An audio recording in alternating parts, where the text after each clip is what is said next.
Bonjour, Monsieur Diallo. Pouvez-vous nous dire qu'est-ce qui vous a motivé à créer cette académie de football ici à Kédougou? Bon, répondre à cette question, ça me va droit au cœur, hein, franchement.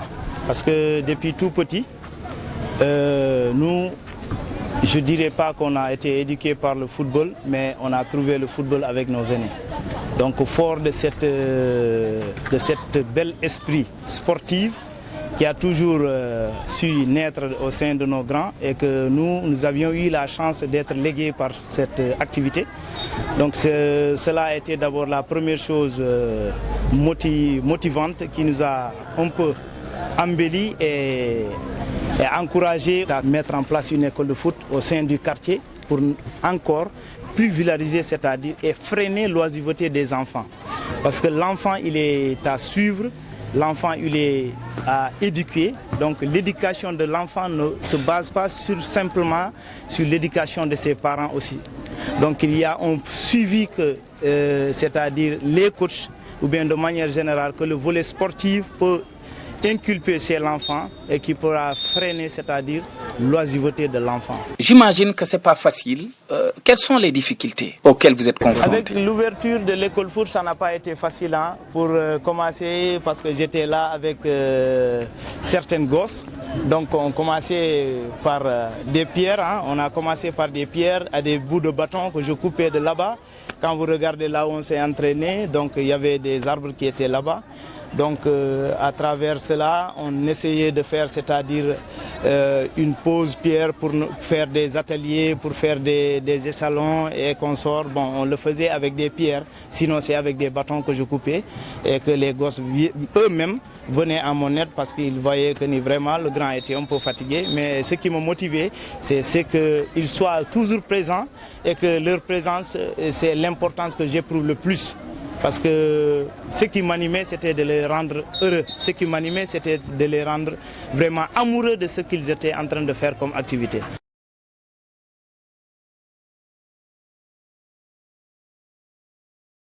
Il y a eu un peu du soutien envers des amoureux du football qui nous ont épaulés sur le plan un peu matériel. Sinon, c'est personnellement avec les maigres moyens que je me débrouille jusqu'à colmater, c'est-à-dire des équipements aujourd'hui. Parce qu'on a commencé depuis octobre 2020. Aujourd'hui, nous sommes en 2024. Donc c'est fort d'une patience qui a donné aujourd'hui ce fruit-là. Et qu'au bout de 2 ans, voire même 5 ans, on tend à avoir des Sadio Mané. Le talent ne manque pas. Le talent ne manque pas, mais ce que nous interpellons aux autorités locaux, c'est qu'il y ait vraiment un entraide et qu'il y ait un rappel par rapport aux différents secteurs ou par rapport aux différentes écoles de foot qui sont ici à Kédougou. Donc aujourd'hui, nous ne manquons pas aujourd'hui de talent. Il y a fort longtemps, mais aujourd'hui, l'accompagnement dans le secteur sportif, surtout sur le volet football, ça trébuche un peu. Je ne dis pas qu'il n'y a pas de choses concrètes. On ne peut pas tout faire, mais vraiment, on interpelle aux autorités locales qu'ils fassent, c'est-à-dire un effort par rapport aux différentes écoles de foot qui sont là à Kédougou. Merci. Monsieur Diallo, lan moo la motivé nga créer académie de football bi fii ci Kédougou? Pratique bi nga xamante ne ñu ngi koy gis ci suñu grand frère mu doon suñu passion ñu bëgg ko suñu biir xol d'abord moo ñu gën a motiver ñu ne tey pour augmenter gën a yokk maanaam kii ni talent yooyu noonu wala bañ a rey talent yooyu noonu on s'est dit que ni tey ji on peut mettre en place quelque chose bi nga xamante ne balaa nit ki di appliquer benn affaire après dem ba ci yàgg mu xaw koo bàyyi. Donc pourquoi ne pas mettre en place, c'est-à-dire tey ji benn école de formation bi nga xamante ne dañuy jéem a recruter yeneen talent yu baax yi ak yi gën a baax yi ak yi nga xamante ne ñuy ci yoon ñu gën leen defar pour gën a yaatal affaire bi mu doon li nga xamante ne mooy après mooy doon suñu doole ëllëg.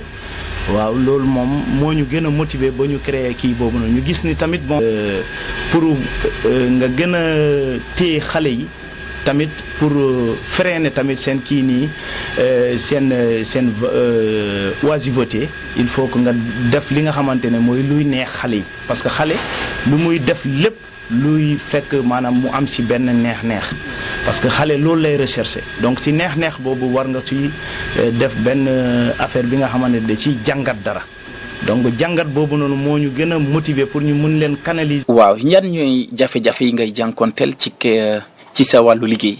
gannaaw bu ñu commencé si dara tey ji ñuy dem ba donte gisuñu suñu bopp bu baax si côté